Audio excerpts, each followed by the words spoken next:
Life is full of surprises.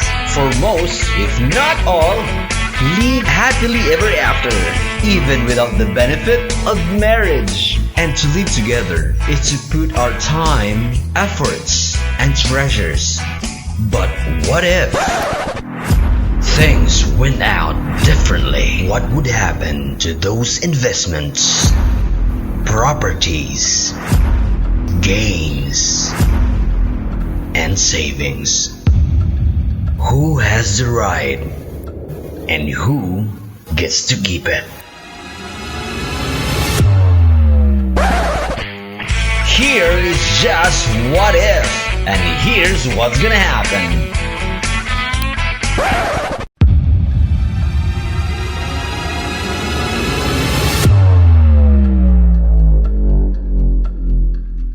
Chapter 7: Property Regime of Unions Without Marriage. Property regime is not only applicable to married couples. There is also a property regime governing those who are common law spouses or live-in partners. The applicable provision is the Article 147 of the Family Code. So what does it say?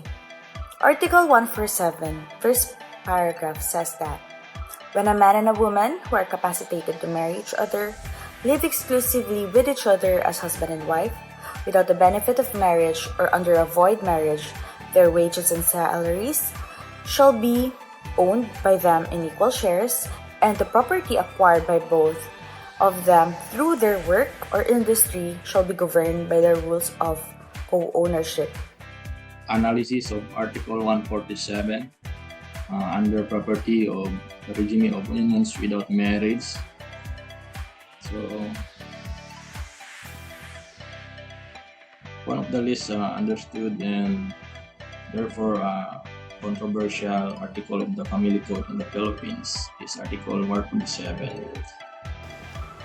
In the absence of proof to the contrary, like properties acquired while they live together shall be presumed to have been obtained by their joint efforts.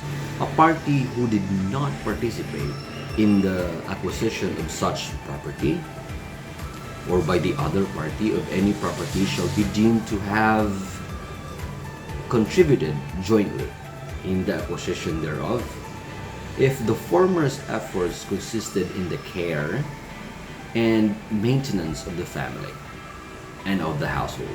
Only one of the parties to avoid marriage is in good faith. The share of the party is bad faith. In the co-ownership shall be forfeited in favor for their common children. In case of default or a waiver by any of all common children of their descendants, each vacant share shall belong to the respective surviving descendants. In the absence of descendants, such share shall belong to the innocent party. In all cases, the forfeiture shall take place upon termination of cohabitation under paragraph 144. The applicability of the article. The article applies only if the following requisites are present. 1. Both must be capacitated to marry each other. And 2. There is no marriage or the marriage is void. Both requisites must concur. Hello, I would like to give an example for Article 147. A and B, they have one kid. They're living each for each other for 5 years. One day, letter A died in a car accident. This B have the rights for the properties of letter A, all his savings, all of his assets. Then the answer would be he have partially rights over those properties. Ang batayan pa rin ng rights niya is based on the time of their living in. So if A nag-live in sila for 5 years, before that 5 years, the property of A na purchase, bili niya, ay magpo-fall sa kanya pa rin property at ito ay madidistribute sa kanilang anak. Yung during naman sa kanilang pag-live-in, equally share. Here in Article 148, we will be discussing division of properties when the couple who live together as husband and wife has legal impediment, meaning they cannot get married legally.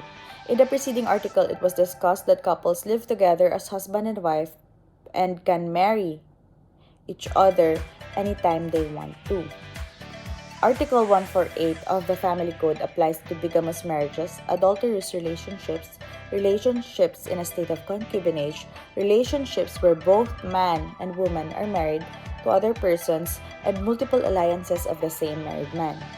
Article 148, first paragraph states that, in cases of cohabitation not falling under the preceding article, only the properties acquired by both of the parties through their actual joint contribution of money, property, or industry shall be owned by them in common in proportion to their respective contributions.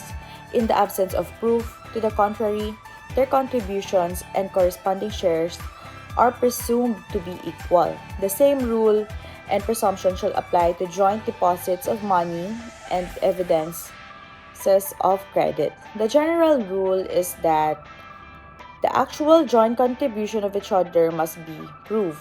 If the actual contribution is not determined, it is presumed that they equally share the property. The property will be divided equally. Here is just what if, and here's what's gonna happen.